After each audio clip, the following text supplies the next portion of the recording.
Bonjour, je m'appelle Nicolas Ricard, je suis en charge des ventes pour le groupe Cerac. Cerac est une société française, familiale, mais internationale.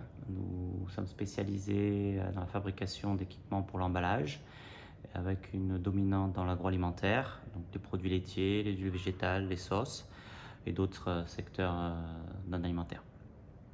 Cerac en Asie, c'est une usine de fabrication en Malaisie, une filiale en Inde, en Chine, au Japon et en Indonésie. Environ 30% du chiffre d'affaires de Cerac est fait en Asie pour l'instant.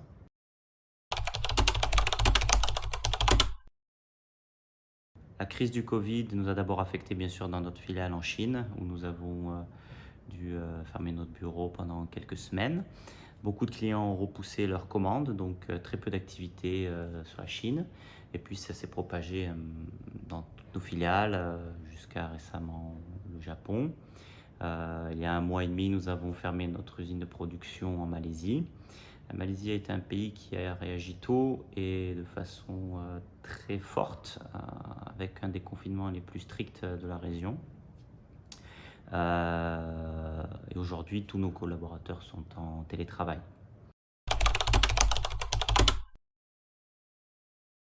L'impact économique du Covid-19 dans notre région est encore difficile à estimer, bien sûr, mais la plupart des pays asiatiques ont bien réagi et assez tôt.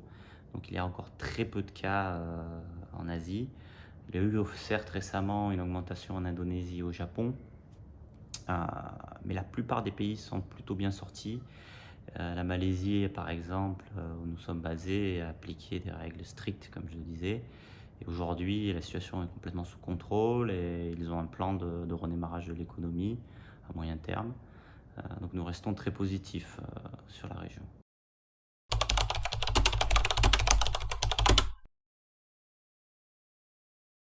Il y a eu deux effets principaux du Covid-19 sur notre société. D'abord, nous n'avons pas pu finir un certain nombre d'équipements pour nos clients.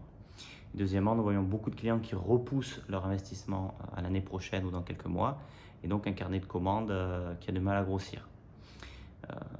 Pour y remédier, d'abord, nous avons pu réouvrir partiellement notre unité de production il y a 2 semaines. Nous avons pu expédier un certain nombre de machines à nos clients et donc relâcher un peu la pression sur notre trésorerie. Au niveau des ventes, nous avons refocalisé tous nos efforts sur les secteurs qui sont encore porteurs, notamment le secteur alimentaire et le secteur sanitaire, avec par exemple la production de gel hydroalcoolique. Nous avons aussi beaucoup travaillé sur la digitalisation de notre processus de vente, notamment sur la prospection et la promotion de nos équipements en ligne.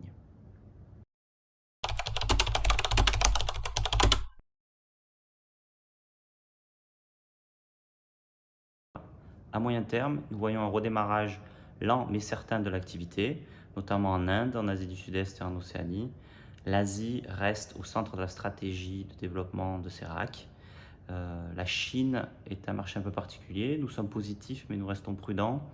L'activité est encore très ralentie et nous voyons un certain nombre d'acteurs internationaux ayant une rhétorique assez négative envers ce pays.